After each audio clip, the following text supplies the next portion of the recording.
ดูเดียวนะโอ้ยเจ้ากันจะเศร้าแล้วโอ้ยสาวลองเมืองแน่สาวก็คอยไปทั่วเลยตัวไหนถ้าเป็นรูเดียวนะโอ้ยกินกุ้ยอย่าว่ากินกุ้ยก่อนเจ้ากับมันโดนกันแล้วนะเอาตัวได้ก่อนนี่เอารุ่นนี้ตัวน่าจะอบปากเขามากแล้วมันต่ำก็หรอเว้ยเดี๋ยวมาพวกก็เนาะตัวนี้บอกพอนะพอเลยพอรูเดียวเนาะเมืองพอรู้ดีอ่ะสี่ลูกซะไปไวเฮ้ยจะบอกว่าถ่ายอินตื้อๆโปรแกรมเสียลงตัวได้ก่อนนี่เอาตัวกุดเอาบอกเขายังมาน่ะเอาปากไปตันเอาปากเขาเอาแล้วเขาเอาอะไรมาแล้วไปลงนี่ก่อนก็ได้นะได้รุ่นไหนก็ได้เพราะมันต่ำเนาะแล้วนั้นก็แบกมาลงนี่โอ้ยคือหลุดหน่อยเลยวะมันสอบบ่ได้คนเลยทางลงอันมันแหกคือทางลงโอ้ยแล้วนี่จะลงดูนี่ต้องไปส่งไปจะขี้ยังส่งไปนิดนึงส่งอีกคนไปเอาเดี๋ยวนะ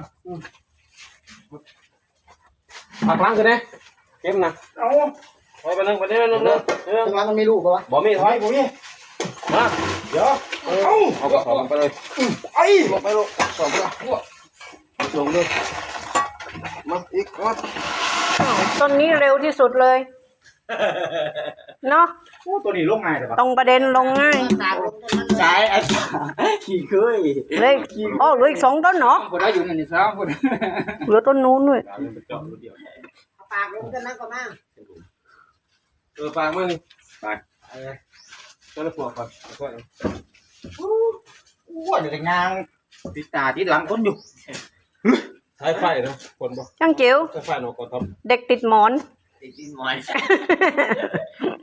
ขาดไม่ได้ขาดหมอนแล้วตายลูกชายฟิวลูกชายเฟิร์สติดหมอนต้องไปไหนก็ถือพอจะนอน3 ใบเลยแล้วตอนแรกเอาไปฝากเนอร์เซอรี่ก็ต้องเอาไปตอนนี้เริ่มไม่ให้ไปแล้วเขาเคยแน่นะหมอนเหมือนไอเด็กอะไรที่ชอบอีเน่าเนี่ยตุ๊กตาอีเน่าจนกระทั่งบางคนตุ๊กตาบางคนหมอนนี่ก็หมอนเน่าไงตอนแรกใบเดียวเถียง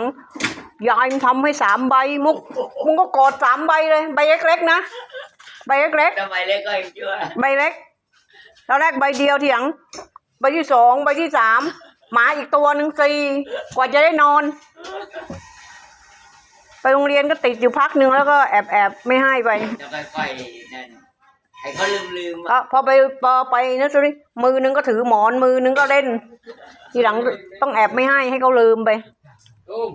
ถ้าเขามีเพื่อนเขาก็จะลืมง่ายๆถ้าเขาไม่มีเพื่อนเขาก็จะนึกอยู่เลยครูบอกว่าเดี๋ยวค่อยๆว่าให้ทำใจก่อนว่าตรงมาเลยตรงไปพวกมาฝั่งนี้ด้วยพวกเด้อพวกอยู่หลังนี่พอเดี๋ยวจะเบสมาหันนะพ่อแม่ปัดอยู่นิดนึงข้างครัวพี่ดูราคาเลยดวงกันไปข้างหลังเดี๋ยวเพิ่งท็อปปัดพี่ปัดควันหน่อยนี่เดี๋ยวจมตันรถเดี๋ยวเบ็ดฟ้าขึ้นมาเหยียบแห้งหมดเว้ยขอจุดน้องวะจงว่าจงอีกจงได้จงละโอ้เยี่ยมจนอยากล้มเหรอจงทำไมมันสูงกว่าเพื่อนน่ะตัวตึงครับตัวตึงคนเก่งนี่พอดีจอดประจำพวกครับพวกเขาทำอยู่หรอกเดี๋ยวก็โยมอีกใครก็ยมต้นนั้นก็นานหน่อยซ้อนหน้าหน่อยต้นนั้นจะยากกว่าเพื่อนเหรออันนี้ของว่าลุงตอนน้ำลายเหนียวแล้วของว่าลุงเลย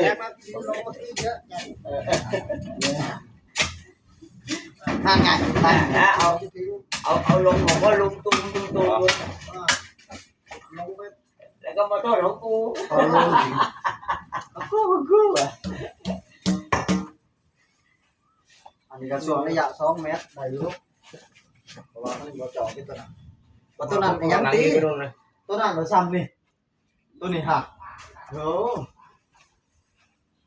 คือเก่าแบก ตัน แบกขึ้นไปนั้นได้ไหมเดี๋ยวอุ้มขึ้นหน่อยนะตรงนั้นน่ะอุ้มปลาช่วยหน่อยนะ อยู่ในเขตบ้านเราป่ะ อยู่ไม่ได้ไม่ได้ อยู่เป็น หัวมันไป แต่ตัวไม่ไป เดี๋ยวตัวมันจะไปสุดท้ายแล้วผมจะโยนสิโยน ดีด้วยมันจะไม่มีเศษหินเศษอะไรนั่นยังถอดรองเท้าได้ ที่ที่สอง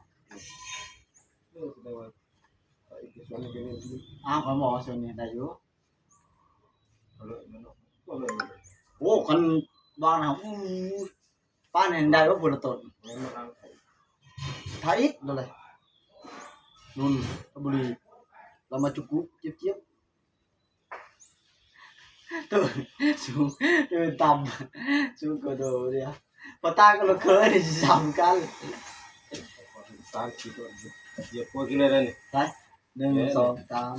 4 ปลาสีตัว ใช่สิครับ เนี่ยนี่เนี่ยลูก เรากินเลอะ ช่วยอุ้มนะดันขึ้นเดี๋ยวจะยืนขึ้นนี่ ไป เอาสิโอ้ยได้สิใจพระออมเด้อขออุ้มไหมครับ นี่ไงพอดีอยู่ผู้ชู้นี่ไปเขาลังให้เนี่ย ขึ้นมาดิ เออ เอาขึ้นว่า บอกเขานาทานเลยครับผักลัง เอาละอ่ะย่อ เอาเลย ย่อ เอาเลย เอาละทีม ไปนะครับเฮ้ยระวังลุ้มมันเด้อปัดอันไหนลูกปัดไปเอาซาลีมานึงยกเข้ามา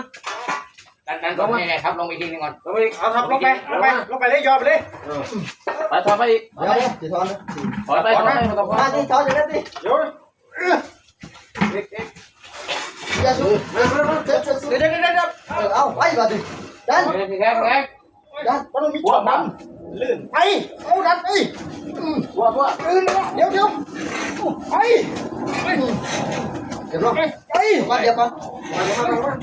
บุได้ได้ตรงดังบุได้สิทอนเด้อลุกก่อน ไป เอาไป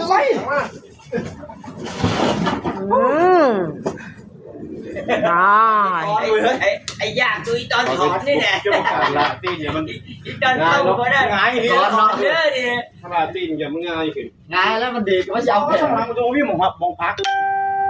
ตอนดึงถอนนี่ใจแย่ พักกับข้างหลังอ่ะ